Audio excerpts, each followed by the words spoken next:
Welcome to the Sleon Podcast, episode number 12.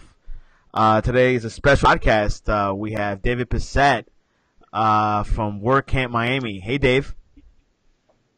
What's hanging? So, Dave, I've known Dave for years. I think since, poor thing, let's say like 4 or 5 years or so. And I started WordPress around 2008, 2009-ish, and it was one of like the most revolutionizing platforms I've ever been using, and that affect I guess my career, because it's a platform, it's a content management system that helps you produce content for websites, helps you build your website, and they have tons of plugins, like hundreds and thousands of plugins. So Dave, and then like every year, there's a huge conference that happens in Miami. It's called WordCamp, and it happens almost in every big city in the country and in the world. So Dave, can you tell us about WordCamp Miami? Well, we've been doing it for 10 years, so it's been going on for a long time. And WordPress has these community-based conferences, and they're called WordCamps, and they were started maybe about 12 years ago. And they're localized events, so that means that it's primarily focused on the community around it. So Chicago, and China, and Berlin, and these different cities have conferences focused on the local community. Many of the speakers are pulled from the local community, and WordCamp's not at all different than that. We've kind of grown in the last 10 years to be more of a kind of expanded beyond our local community a little bit. We've got a lot of international people coming to visit us every year, especially from South America and the Caribbean, and some people from Europe. So we kind of have a great diverse group of people and speakers, which is great. And they cover also a great diverse amount of topics. So it's really not just about WordPress anymore, because especially for our local community, there is not a ton of conferences that you can go to for general web stuff. So like SEO, design, marketing, even JavaScript and CSS and all that type of stuff on the developer side of it. There's not a whole lot outside of probably meetups. There's not a whole lot of conferences where you can sit down for a day or two and devote yourself to that sort of thing, especially at the ticket prices that WordCamps usually offer, because we are a non-for-profit, 100% volunteer. So that means that we don't make a dime off of anything, and all the money that we get from sponsorships and tickets goes back to the event to try to lower ticket prices or to feed people and that sort of thing. So our tickets are around $40 for the weekends, and we have workshops for $15 as well. And it's been working well for the last 10 years, and we've grown to over 800 people last year coming. That's 850, including the parents and kids, because we have kids events too. So. I remember the very first WordCamp. It was like $10. And it was small. It was like 200 folks. It's inflation. Yeah. Yeah. Well, I mean, we started with 200 people, so the costs were obviously a lot less. And we had it at University of Miami, so the venue wasn't costing us anything. And I think when it first started, we probably just I'm pretty sure we just had a T-shirt and that was it. And we probably only fed. It was one day. Instead, so we're 3 days this year, so it was one day when we started. So yeah, if you made an event for one day, the cost would, for 200 people, the costs go down dramatically, and $10 would be. We don't seem to have a problem people paying, for the most part, people investing the $30 or $40. Students get discounts usually anyway, at least some of them do, so really, we've never had a complaint about somebody saying, "Oh wow, it's $40 for 3 days, and it's way too much." Conferences. If you're a professional developer, conferences cost a lot more than that. I mean, I'm going to a conference this weekend and I paid a couple $100s for the ticket for 2 days. It's well worth it. But keeping the prices low for WordCamps helps increase the diversity of the attendees, because now you can have people that are fiddling around with their WordPress site, or maybe they're using it for their small business. Maybe they're even using it for their kids, or maybe their kids are getting into it. And keeping the price low helps allow them to come to the event. You know, they're not being turned away because they can't afford it. And the kids stuff, and the $40 is the most you're going to pay anyway at WordCamp this year. There's, like I said, you can go to one workshop all day for $15 and get fed, which is pretty cool. So $15, you're getting a full day, and you're getting a WordPress site, and you're getting food and that sort of thing. So, yeah, if you count the dollars, it's really, you're getting a lot more than what you paid for, probably in just the food alone. So, yeah. Can you explain to the audience what type of levels and sessions will be offered at this year's WordCamp?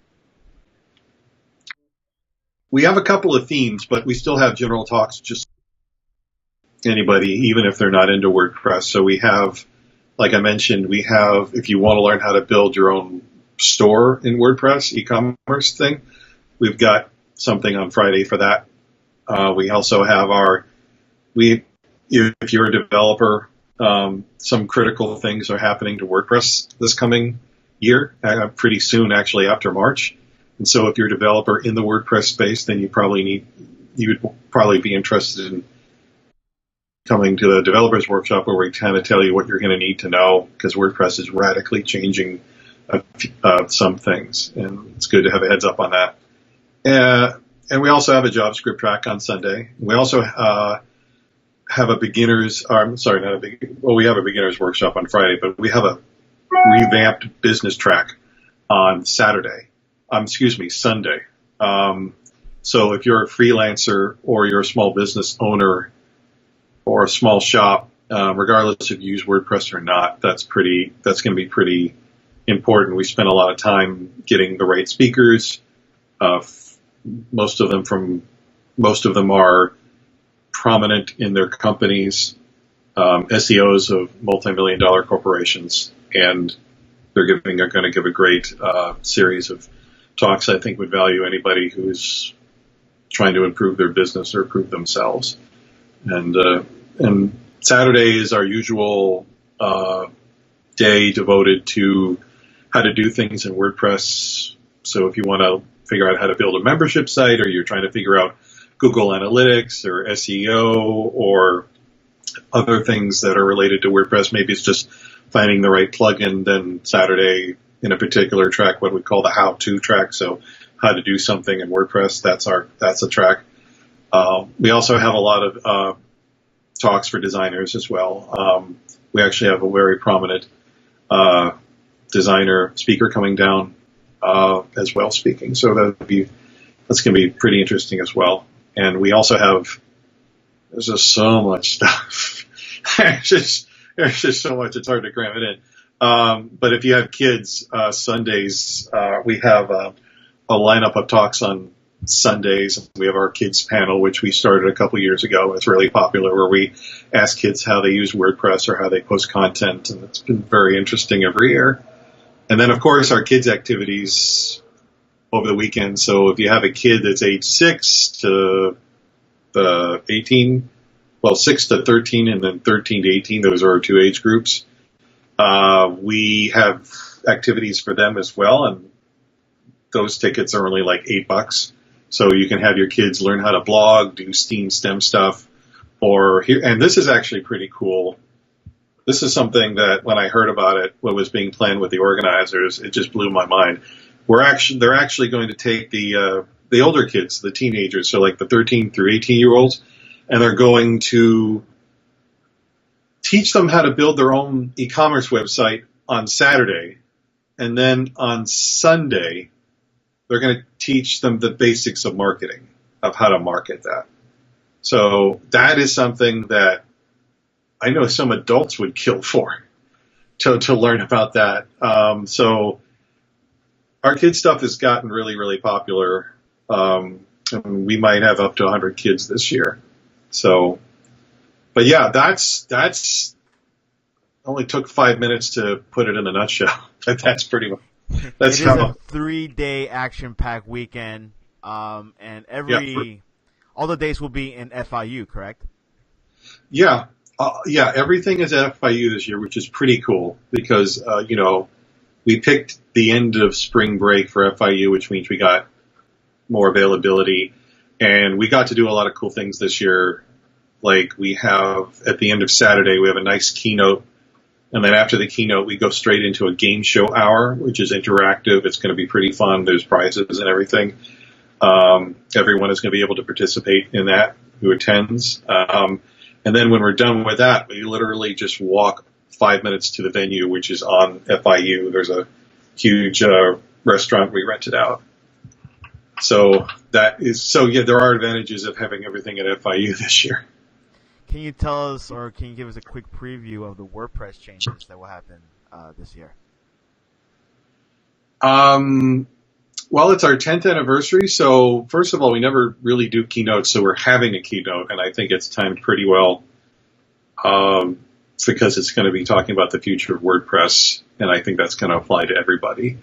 And like I said, the venue, our after-party venue, things have changed, and if you're a speaker, we've changed some of the things regarding the speaker dinners and the gifts and everything that we give for those. But what's changed, we keep keeping our schedule and the talks fresh. So we always have, like I said, we revamp the business talk, we revamp the workshops for the most part, and we have over 70 speakers from around the country and around the world. So, and we have a lot more speakers this year. We have some new speakers this year, so that's going to be refreshing. We also have, like I said, speakers that are very predominant in the industries that they're in. So these are people coming in from nationally. They're coming into our area, and it's going to be very, very cool to have those people show up on stage. And then we're also throwing we have a WordPress meetup on Thursday night. So it's a social that's open up to everybody. It's free. It's at FIU again. The links are going to be available on the website and so forth. So it's a lot more focused on the fact it's kind of a nostalgic event this year because it's our 10th year. So we're changing up the schedule a bit, keeping it fresh. And the kids stuff, and the kids stuff is also brand new this year as well. So it's a lot of enhancements and tweaks in our schedule. So it should be enjoyable for a vast number of people. I've always heard that Miami is one of the biggest WordCamps, maybe in the top 3. What makes Miami so different from like the other WordCamps?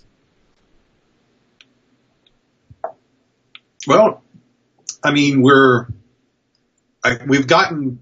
It takes Miami's a big city, so it's not surprising that we've grown to this extent. I think we're probably in the top 5 in the world, I think, or something like that. Once you knock off U.S. and WordCamp Europe, maybe, because those are obviously bigger than a city.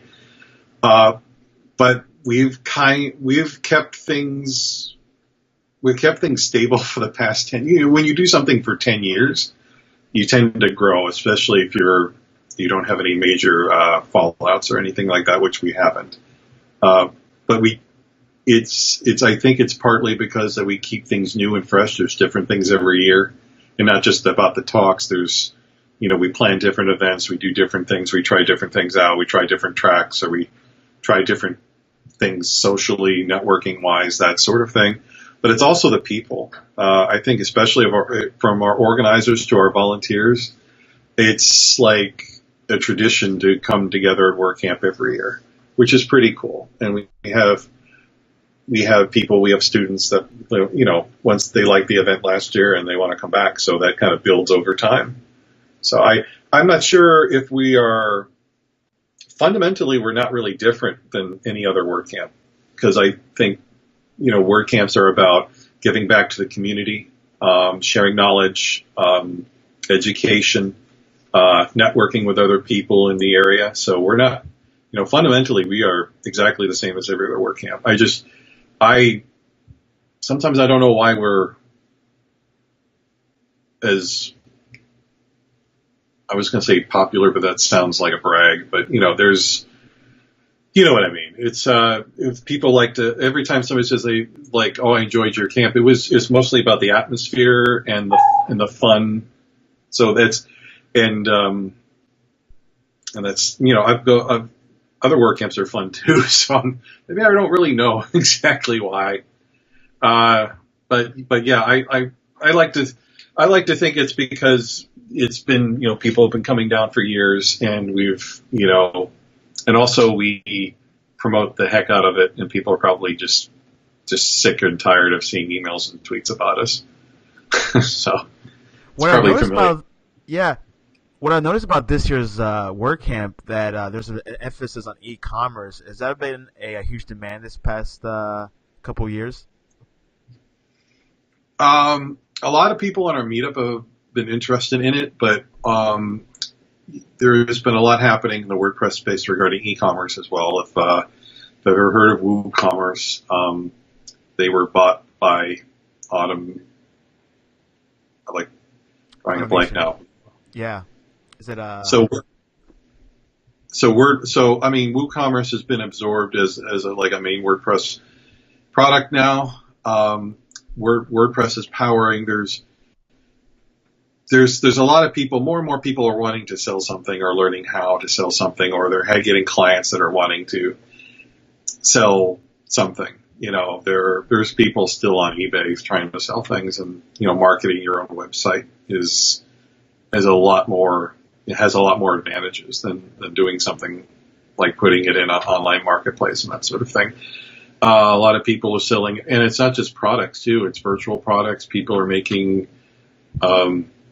crowdsourcing more stuff these days to make things, or people are making more ebooks or digital products, and WordPress with the right plugin solutions is potentially great for that kind of stuff. So been a demand in the WordPress space regarding there's more and more of these companies that are forming or coming out with new products and growing bigger in the e-commerce space, and WordPress has a good chunk of that. Forgot how much, I like to say it's a good percentage of e-commerce sites out there are actually run by WooCommerce. I forget the percentage, but it's pretty decent. WooCommerce really dominates in the WordPress e-commerce world for sure. Yeah, I forgot how it's ridiculous. How much, I don't want to throw out a quote because it's our number. It's probably going to be wrong, but it's one of the larger percentages out there regarding anybody who has a piece of the pie. I mean, I would guess maybe Shopify's in the same ballpark, maybe, but that's about it. I was going to mention Shopify because Shopify is a really strong force, and they're kind of newer, but their CMS is interesting, and it's interesting about Shopify. Most of their plugins are paid. I mean, they're hard to find free ones. If you're after a certain store or after a certain ease of use and quality, then you will have to invest some money in it, regardless of what platform that you're using. So, I mean, WordPress has gotten popular because of free plugins. There's a lot of people, but there are a number of plugins now that kind of have a free version and a pro version. We're seeing the WordPress space, the economics of these developers and so forth, evolving over the years. So, it was hard to make money just offering a free plugin, for example, and then now there's people that, there's paid plugins now, and then there's server-based or, server-based solutions now that are appearing in WordPress now, where you pay a subscription or something and you get the services of a product, whether it's just making online backups or there's monitoring your e-commerce store for analytics, that sort of thing. Yeah, but there's still enough plugins, low-cost plugins, and even free plugins out there that if you wanted to do some e-commerce with WordPress, it's very cost-effective. I think if you're selling things online, then it's worth probably some sort of investment for your money if you are going to be doing it yourself. Now, for WordCamp, if you're a beginner or don't know anything about WordPress, should he or she go to WordCamp and find out more about WordPress? Should go to go to wordcamp.org, find your local, like what's the closest WordCamp to you. In the U.S., they're pretty easy enough to get to. For WordCamp Miami, we have people coming down from Orlando, from the entire state, and then people outside of that as well that are just coming down, and they're not even speaking; they're coming down to hang out, basically. And that's the other cool thing about WordCamps as well. I've been to about WordCamp Miami specifically. I've been to other WordCamps, and then people says, and they give up to give a talk one guy gave a talk in WordCamp Orlando, and he was saying, I got my first, how I got this job where I got it by going down to WordCamp Miami, so that was pretty cool. We have speakers that go on to speak at huge conferences that got their start by going to WordCamp or speaking at WordCamp Miami too. So it's kind of almost forgot the original question. Oh, yeah. For beginners or for people that don't know anything about WordPress but are interested, do you think WordCamp, this would be a good event to go to just to learn more about it? Yeah, like I said, it's really, if you value, if you appreciate value, then yeah, it's worth, even if you have to travel, it's still probably worth the investment in time and money for something like this, especially if you are new to WordPress and you need to get in depth pretty quickly. And conferences, you can't retain everything if you go, especially for a 3-day conference or a 2-day conference. You can't expect to go in and absorb everything and retain it, but it's a great learning environment. So I tried sitting down at my computer and learning certain things, and I'm mildly successful. But if I go to a conference, I seem to be more focused on things, and there's also all these other people around you that want to learn similar things to what you're learning. So it's a great network experience too, and you can collaborate and learn together and talk to people that know more things about certain things than you are and you want to learn. And you walk away from WordCamps not only with some knowledge, but really an energized spirit in terms of, I'm pumped up now. I want to be able to work on my project or build this client site or something. So definitely, if, like I said, WordPress and all these other things that WordCamps, especially Miami, offers, you want to learn this stuff, then it's like the ticket price is very low. And there will be a WordPress 101 beginner course all day Friday from 8 a.m. to 4:30 p.m.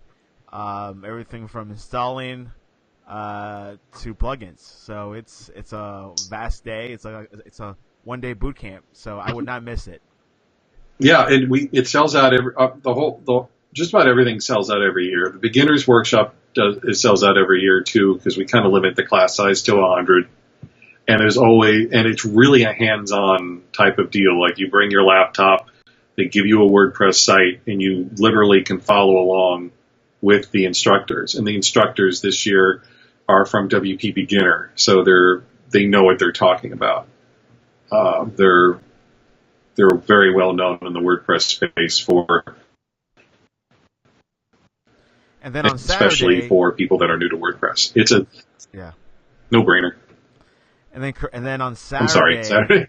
No, it's okay. On Saturday, you have three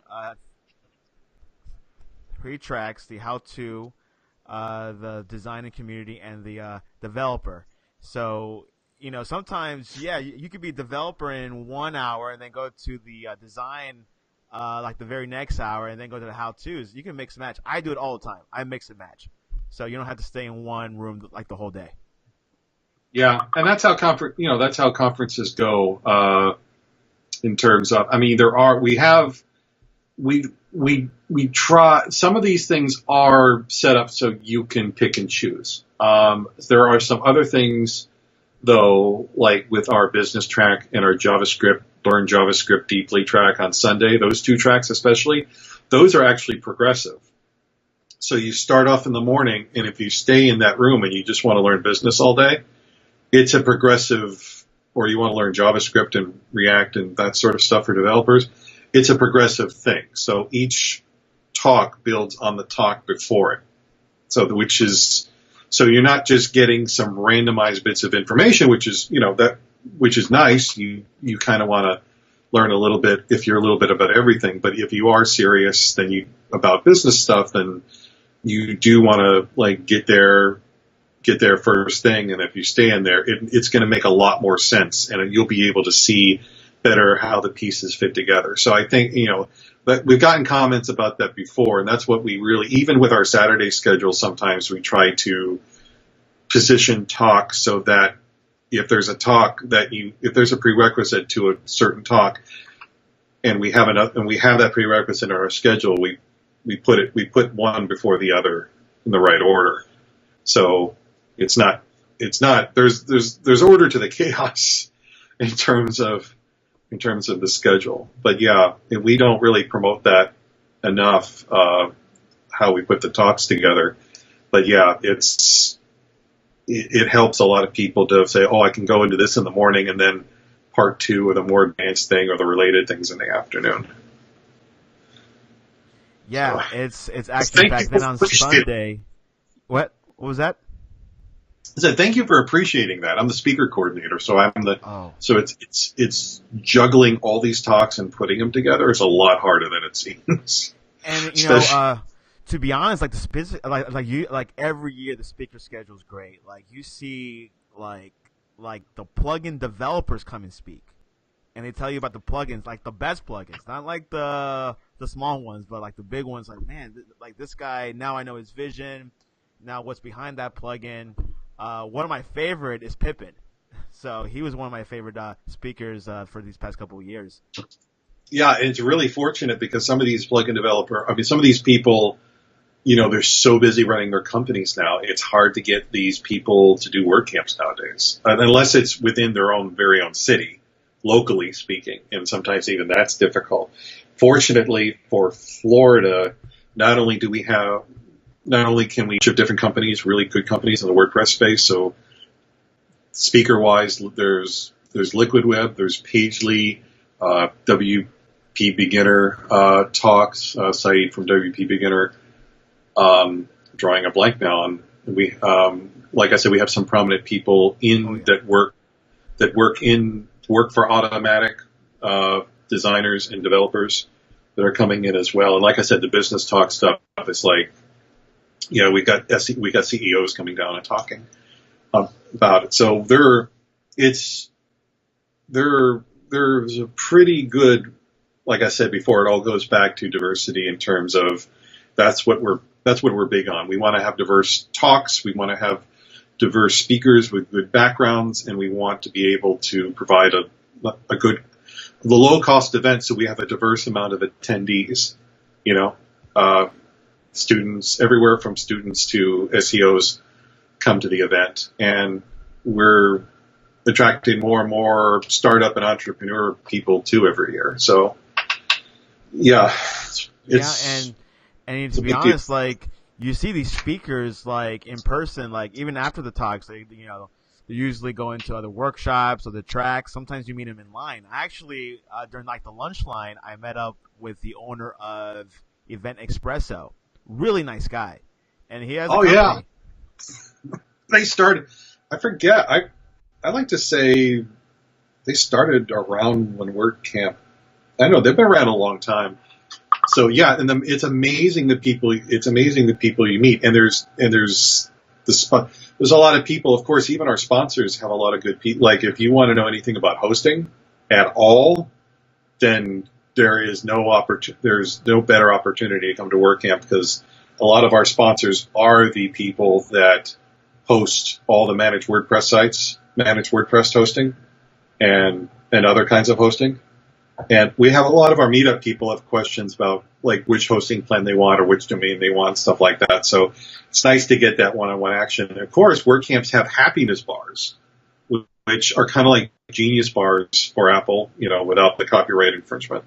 So literally we have volunteers manning the happiness bar, which is just basically a room with some volunteers in it, and anybody can walk in and ask whatever WordPress or web questions they want and hopefully get them answered. And we get most of our speakers to come to the happiness bar after their talks as well. So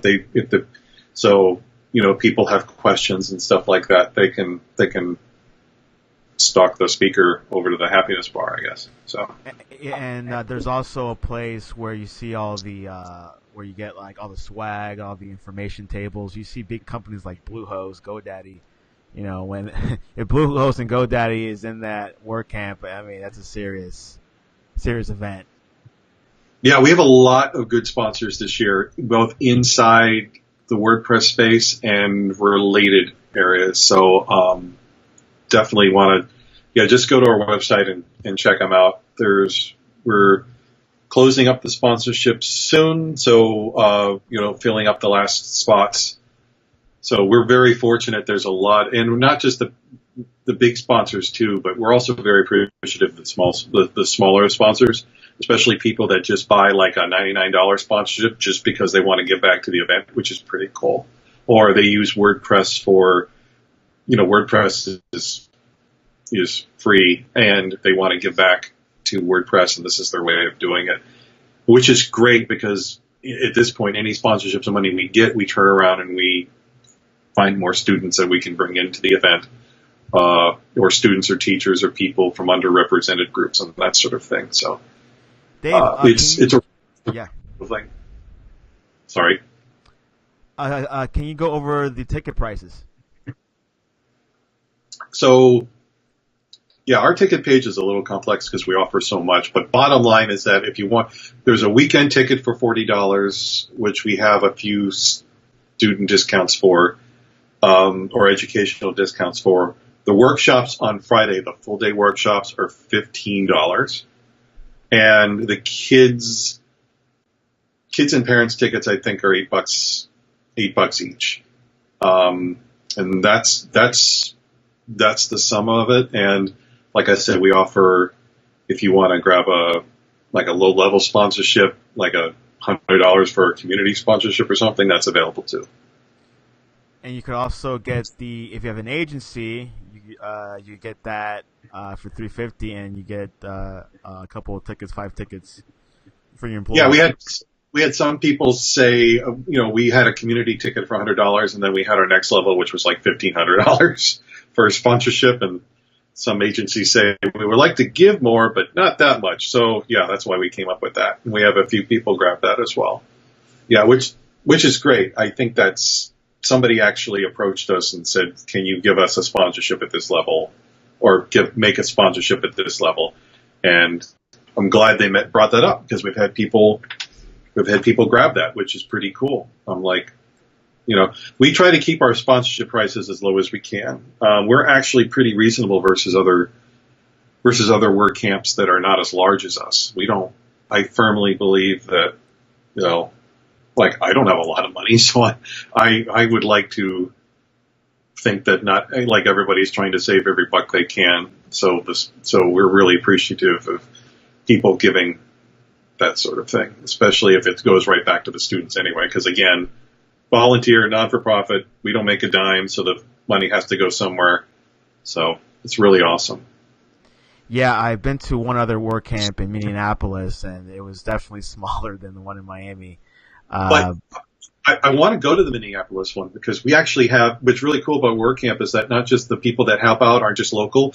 We have people nationally like donating like WAPU designs, or, various small things like swag designs and stuff like that. And I've always wanted to go to Minneapolis, though, and it is smaller. And it actually, and WordCamps being the size of the WordCamp, is there's advantages to having a small WordCamp versus a quote-unquote larger WordCamp. Like I've been to WordCamp US, which has had about 1,500 people, 2,000 people. It's just been amazing. It's like you're in the midst of a huge crowd sometimes. And I've been to smaller WordCamps with just a couple hundred people, and those have a nice. You get to connect, I think, with more people sometimes if you're at a smaller WordCamp maybe, or it's a little more personal, or it seems like you can connect with more people there. So like I said, WordCamps are tuned to the community. So whatever best fits the community. And WordCamp Miami, fortunately, like I said, we've grown to a certain size, and we've evolved to a way that we're not just out trying to be a big event and get attention or notoriety, or just to brag that we have a certain size or we have certain swag or whatever. We're really trying to think first what's best for our local community. And that's why we keep trying new things. That's why we always offer a beginner's workshop. That's why we have WordPress meetups every month, deal on what people are looking for. And, sometimes we're more right than others, but we keep experimenting. And I think we've been doing a pretty good job, and our organizers really don't get enough, our organizers and volunteers don't get enough praise for what they do. I've never wanted to be the front person for this event, but I kind of had to be. And I hope I can change that at some point. But there's so many people behind the scenes helping out. And if you go to our website, which is 2018.miami.wordcamp.org, and I'm sure you'll share the link too, there's a special page on there devoted to our organizers and volunteers. So really, they deserve, and they will get their public thanks at the event, but they deserve that and so much more. And if people are interested in going to WordCamp Miami, how can they get more information, and how can they contact you guys? Well, you definitely want to get information when you can, because there's not only do we eventually sell out, but if you don't get your tickets soon, you'll miss out on some really cool swag, because we have deadlines for that. So as I was mentioning, the website is the best place to go. It's 2018.miami.wordcamp.org. And in the contact menu on that website, you can find out where our Instagram, Facebook, and Twitter accounts are. I mean, our Twitter account is @WordCampMiami, which is easy enough. You can also contact us there. We also have a Slack channel, which has almost 200 people in it currently. And it'll probably grow to what it was last year, like 500 people, which is pretty amazing for a Slack channel. So if you're the type of person that would like to meet the attendees, just say hi. You can find out how to access and join that Slack channel on our website as well. And there's also a great mailing list. We have over 1,200 people on our mailing list that we're sending important information to. Our beta schedule is online right now, so you can check out as a preview of the workshop schedule and the weekend schedule, and we're updating that. So now is a good time to check out the site with all the speaker announcements and the schedule and the workshop information. And we're adding new information to it every couple of days. So it's because we're such a large event, we have to.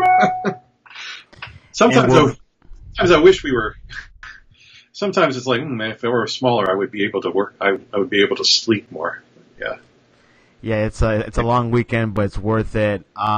Will people get a free shirt? Yeah. Like that's cool too. Yeah, the tickets. Yeah, the ticket includes the shirt and the after party at the FIU Chili's, which is a huge restaurant.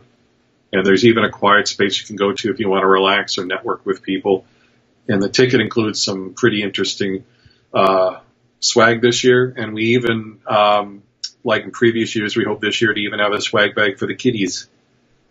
So yeah, we're notorious for attention to detail. So our primary focus right now is just getting the word out, because our marketing budget is pretty much that.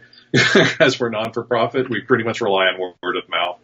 And I know you have been supporting us for years, and I just want to take out this time to thank you personally for that. We are so busy that sometimes we're so busy over here because I have a full-time job. Fortunately, it's remote, but I have a full-time job. I have 3 kids. I've got a family. I've got other obligations, and it's so difficult to fit an event this large into your schedule, even with the volunteers and organizers that we have. So sometimes when you're short on time, sometimes you don't give you don't have the time to fully express or give enough expression of your appreciation for the people in the community, because it's not people like you and people like FIU and people of all these other local communities and meetups that help us spread the word, we would not be as large or as successful as we are today, bar none. So I don't even know what bar none means. I got to look it up. But yeah, so really, really appreciate people like you helping us spread the word and continuing to spread the word, and finding more people to talk to, because we would love to get. Our goal is to eventually at some point reach 1,000 attendees, just as a nice round number kind of goal type of thing.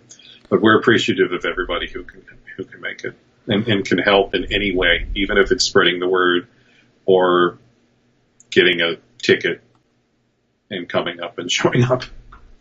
I would say WordCamp might be the largest tech event in South Florida. It definitely is probably the largest volunteer-based tech event. I mean, if there's a conference down here, I can't remember the last.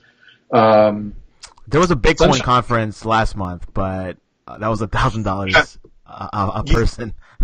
Yeah, and you know what? It probably, I know what it takes to run a conference. When you don't have a venue donated and you don't have this and that, and you don't have the work, I'm sure those people who are giving out $1,000 are probably wanting to include more people. But some of those events probably also are for-profit events too.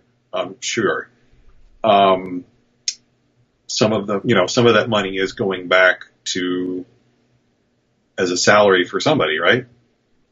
Yeah, I know it's a moneymaker some way, somehow.